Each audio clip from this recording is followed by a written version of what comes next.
નમસ્કાર, હું છું આપની એન્કર સ્વીટી દેસાઈ અને આપ જોઈ રહ્યા છો એસપીપી ભારત ન્યૂઝ। સુરત જિલ્લાના પલસાણા તાલુકાના બલેશ્વર ગામમાં ધોધમાર વરસાદ બાદ પૂર જેવી ગંભીર સ્થિતિ સર્જાઈ છે। સતત વરસેલા ભારે વરસાદને કારણે ગામમાંથી પસાર થતી 32 ગંગા ખાડી બે કાંઠે વહેતા ગામના અનેક નીચાણવાળા વિસ્તારો પાણીમાં ગરકાવ થઈ ગયા છે। તંત્ર દ્વારા તાત્કાલિક રાહત અને બચાવ કામગીરી હાથ ધરી 200થી વધુ લોકોને સુરક્ષિત રીતે સ્થળાંતર કરવામાં આવ્યા છે। મંગળવારે પલસાણા તાલુકામાં 18 ઇંચથી વધુ વરસાદ નોંધાતા બલેશ્વર ગામના 52 ગાળા, લીમડા ફળિયું અને ખાડી ફળિયું સહિતના વિસ્તારોમાં ઘરોમાં પાણી ઘૂસી ગયા હતા। અનેક પરિવારોને મુશ્કેલીનો સામનો કરવો પડતા વહીવટી તંત્રે ઝડપી કાર્યવાહી કરી તમામ અસરગ્રસ્તોને ગામની પ્રાથમિક શાળામાં બનાવવામાં આવેલા શેલ્ટર હોમમાં ખસેડ્યા હતા। અસરગ્રસ્ત પરિવારોની સ્થિતિ જાણવા સુરત જિલ્લા વિકાસ અધિકારી દેવેન્દ્ર પ્રકાશ મીણા શેલ્ટર હોમની મુલાકાતે પહોંચ્યા હતા। તેમણે લોકોને મળી તેમની સુખાકારી અંગે પૂછપરછ કરી અને રહેવા જમવાની વ્યવસ્થા, પીવાનું પાણી, આરોગ્ય સેવાઓ સહિતની તમામ જરૂરી સુવિધાઓની સમીક્ષા કરી હતી। અધિકારીઓએ જણાવ્યું કે શેલ્ટર હોમમાં તમામ જરૂરી વ્યવસ્થાઓ ઉપલબ્ધ કરાવવામાં આવી છે। બાઇટ દેવેન્દ્ર પ્રકાશ મીણા, જિલ્લા વિકાસ અધિકારી, સુરત। આ દરમિયાન ગામના સરપંચ અને ઉપસરપંચે જિલ્લા વિકાસ અધિકારી સમક્ષ રજૂઆત કરી હતી કે બલેશ્વર ગામમાં દર વર્ષે વરસાદી પાણી ભરાવાની સમસ્યા ઊભી થાય છે।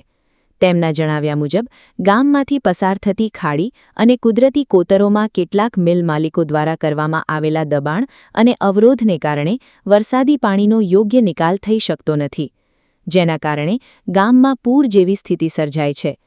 જિલ્લા વિકાસ અધિકારી દેવેન્દ્ર પ્રકાશ મીણાએ આ રજૂઆતને ગંભીરતાથી લઈ સંબંધિત વિભાગો સાથે સંકલન કરી સમસ્યાના કાયમી નિરાકરણ માટે જરૂરી કાર્યવાહી કરવાની ખાતરી આપી હતી।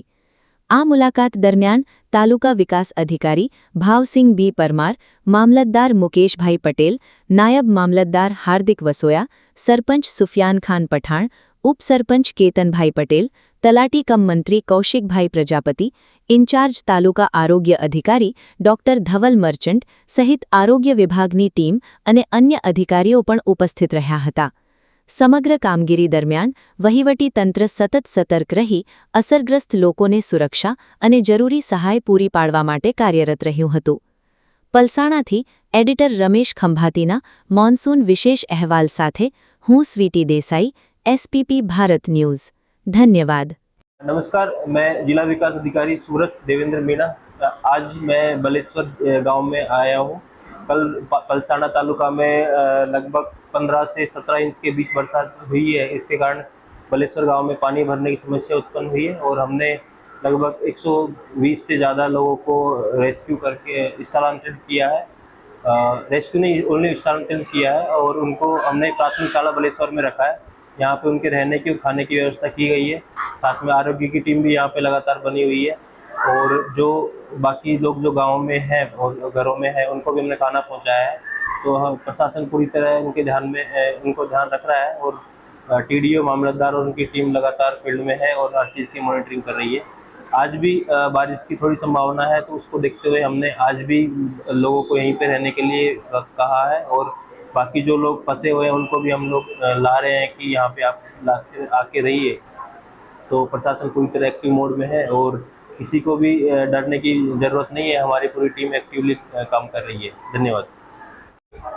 बलेश्वर गामनी अंदर गई काले 2 કલાકની અંદર 6.5 ઇંચ વરસાદ પડતા જે રીતે પાણી ભરાવાની નોબત આવી છે અને વર્ષોનો જે એક પ્રોબ્લેમ છે કે બલેશ્વરમાં કાયમ માટે પાણી ભરાઈ જાય છે, એના માટે જે જવાબદાર વ્યક્તિઓ છે એવા કે પાછળના ભાગમાં જે ઇન્ડસ્ટ્રીઓ જે આવી છે હાઈવેની ઉપરના ભાગમાં, એમણે ગેબિયન વોલો જે બનાવી છે અને ગેબિયન વોલને લઈને ત્યાંથી પાણીનો કોઈ અન્ય ખાડીની સફાઈ નથી થતી અને પાણીનો નિકાલ થતો નથી। એને લઈને કાયમ માટે ગામની અંદર પાણી ભરાય છે। આગળની ખાડીઓ સાફ થાય છે, પાછળ જે ખાડીઓ સાફ કરવા માટે મશીનો જઈ નથી શકતા અને એમણે જે રીતે દબાણ કર્યું એની પણ આજે અહીંયા તાલુકા પંચાયત ટીડીઓ સાહેબ, મામલતદાર સાહેબ અને ડીડીઓ સાહેબની હાજરીમાં રજૂઆત થઈ અને એમણે બાંહેધરી આપી છે કે આ જેવું પાણી ઉતરે તાત્કાલિક મામલતદારશ્રી અને ટીડીઓશ્રીને એમણે હુકમ કર્યો છે કે ભાઈ તાત્કાલિક DLRને બોલાવી માપણી કરી જે કોઈ બી દબાણ છે એ દબાણો તાત્કાલિક દૂર કરવા અને આ પાણીનો જે કાયમી ભરાવાનો જે ઉકેલ છે પ્રોબ્લેમ છે એ દૂર કરવો. ગઈકાલે ગામની અંદર તળાવ પર ઓવરફ્લો થયું, એને લઈને ગામના ઘણા નીચાણવાળા વિસ્તારમાં પાણી ભરાયા. લગભગ 250 જેટલા લોકોને રેસ્ક્યુ કરવામાં આવ્યા અને ગ્રામ પંચાયત તરફથી એમને બલેશ્વર શાળામાં પ્રાથમિક શાળામાં લોકોને આશ્રય આપવામાં આવ્યો. 2 વખતનું એમને ગઈકાલે સાંજે પણ એમને જમાવવામાં આવ્યા, આજે અત્યારે પણ એમનો જમાવવા ચાલે છે અને જ્યાં સુધી પાણી ન ઉતરે ત્યાં સુધી એમને અહીંયા રાખીને એમની તમામ કાર્ય એમને જે જરૂરિયાત છે જરૂરિયાતો પૂરો કરવા માટે પણ સરકારશ્રી તરફથી હુકમો કરવામાં આવ્યા છે અને તાલુકા પંચાયત TDO સાહેબ અને મામલતદાર સાહેબ હમણાં હાજર છે અને આ તમામ લોકોએ અહીંયા મેડિકલની ટીમને પણ હાજર રાખીને મેડિકલ કેમ્પ પણ યોજીને જે કોઈ બીમાર છે, જે કોઈ બી લોકોને તકલીફો ઊભી થઈ છે પાણીને લઈને એ તમામ જગ્યાએનું નિરીક્ષણ કરીને એ તમામ દુવિધાઓને દૂર કરવાનું કામ આજે અહીંયા ચાલી રહ્યું છે. અને બલેશ્વર ગામની અંદર લગભગ 52 ગાળા હરપરિવાસ, માટાફળિયા હરપરિવાસ, ખાડીપા હરપરિવાસ અને અમારે ઈસોલી ફરિયામાં પણ પાણીઓ ભરાતા તમામ જગ્યાએ બલેશ્વર પંચાયતની આસપાસ પણ પાણીઓ ભરાતા ઘણા ઘરોમાં પાણી ભરાયા હતા. એ પાણીઓ અત્યારે ઉતરી ગયા છે અને એને સફાઈનું કાર્ય ચાલે છે.